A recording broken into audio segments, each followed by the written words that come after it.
So, today we'll be talking about Lord of the Flies by William Golding, a novel published in 1954. Now, this novel was heavily inspired by R.M. Ballantyne's well-loved children's novel Coral Island, published in 1858. Now, Coral Island is a much more light-hearted, fun little island adventure book. However, Lord of the Flies is a complete opposite of that. It basically critiques the way colonization is glorified in British island adventure novels.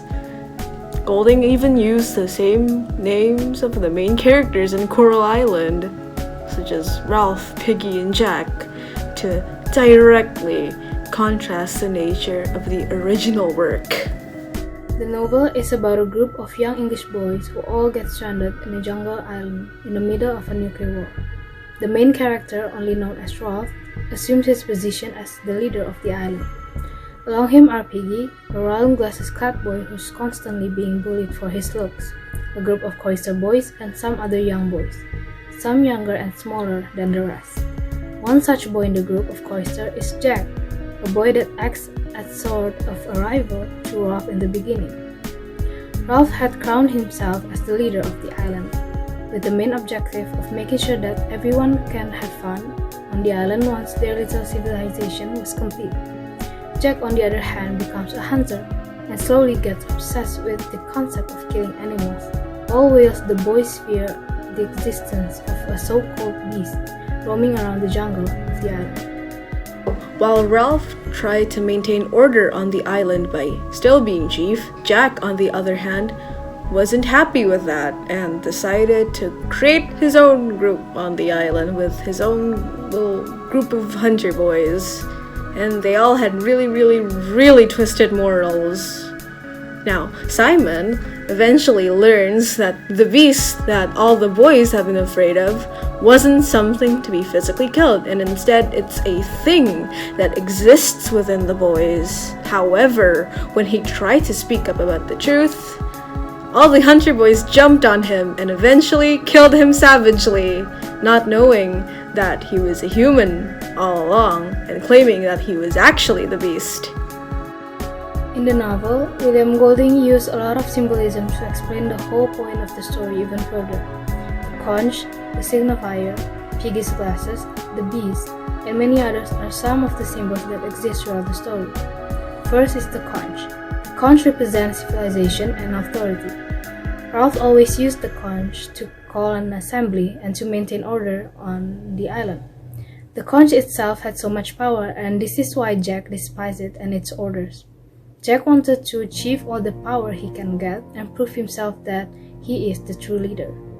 Later on in the story, the power inside the conch fell apart when it was broken by Roger, a member of Jack's tribe, when he pushed the boulder to kill Piggy. The destruction of the conch before the end of the story signifies the demise of civilized self within the boys. The second symbol is the fire, which was used as a signal for the boys to attract passing ships that might be able to rescue them from the island.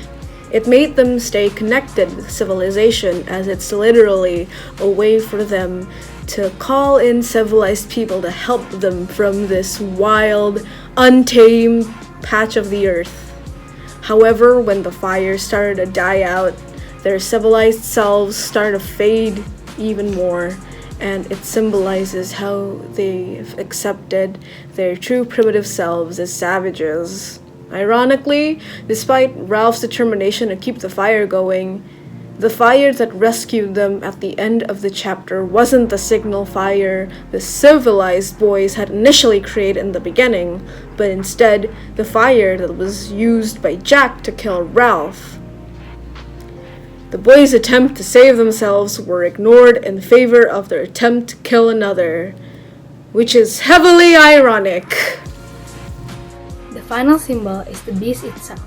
Throughout the story, we will learn that the beast is not something that can be seen physically. During Simon's encounter with the Sow's Head, it spoke to him, claiming that the beast is not something that could be hunted or killed, but rather what lies beneath the boys. Since the beginning of the novel, all of the boys are afraid of this imaginary beast, except for Simon, who knew the truth later on. As the boys grew even more savage, their beliefs in these beasts grew too. They even believed that the beast can take in any form, including a human. Later on, they killed Simon, mistaking him for the beast, and give sacrificial offerings to the sow's head, which they dubbed as titular Lord of the Flies at the end of the novel. Golding was inspired by serving his country during the World War II that gave him the idea of violence and terror in the war that made a huge influence on a human's life. In my opinion, Lord of the Flies is indeed a good book, because I felt so much emotion when I first read it, especially the time of Simon's death. And I learned so much about humanity from this book. And seeing the development of the characters and their behavior has to be one of my favorite parts. But I probably would not recommend this book for my friends, mainly because I know for a fact that my friends prefer something romantic or funny rather than a serious and meaningful one. But if I have a friend who enjoys reading anything, or maybe something tragic and fictional, I definitely would recommend this, because Lord of the Flies has amazing plot and message. For me, I definitely recommend this book to my friends. Personally, I really like bleak and depressing novels, so this is perfect for me. I find the message and symbols presented within the book's contents highly important even in today's society. I think the book's subtle message about how colonialism affects one's mindset, and its not so subtle message about human nature and how it contradicts with the rules binded by society, can change one's perception of the world in both a more critical and positive way. However, on the downside, I won't really recommend this book to anyone who's squeamish, because it has really detailed descriptions on a child dying violently. As good as this book is, you gotta admit those scenes were just downright disturbing. And I like them. Why?